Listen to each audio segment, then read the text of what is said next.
สวัสดีครับทุกท่านวันนี้กับพบกับคลิปน้าหนุ่ยคุยขยะครับในคลิปนี้เป็นขวดนมดัสมิลครับเป็นขวดนมขวดเล็กนะครับนมเปรี้ยวพร้อมดื่ม100 มิลลิลิตรเป็นขวดเล็กนะครับจะนำขวดนี้กลับมาใช้งานกันอีกครั้งครับตัวเนื้อพลาสติกยังค่อนข้างดีนะครับตัวนี้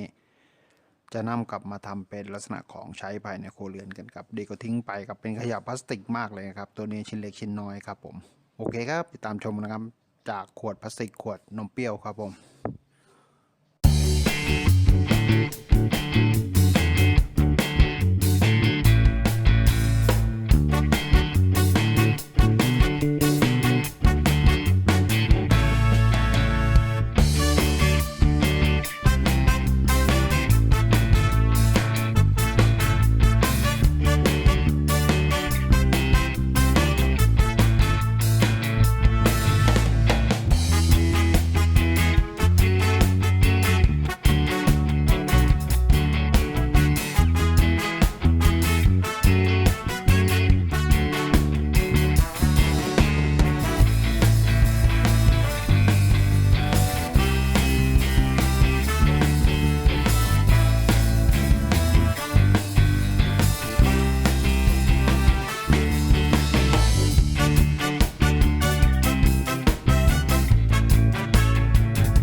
ทุกท่านครับวันนี้ผมพบกับคลิปน้าหนุ่ยคุยขยะในคลิปนี้เป็นขวดนม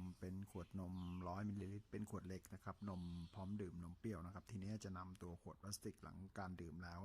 จะนำตัวนี้กลับมาใช้งานกันอีกครั้งดีกว่าทิ้งไปให้เป็นมลภาวะเป็นขยะพลาสติกของโลกเรานะครับ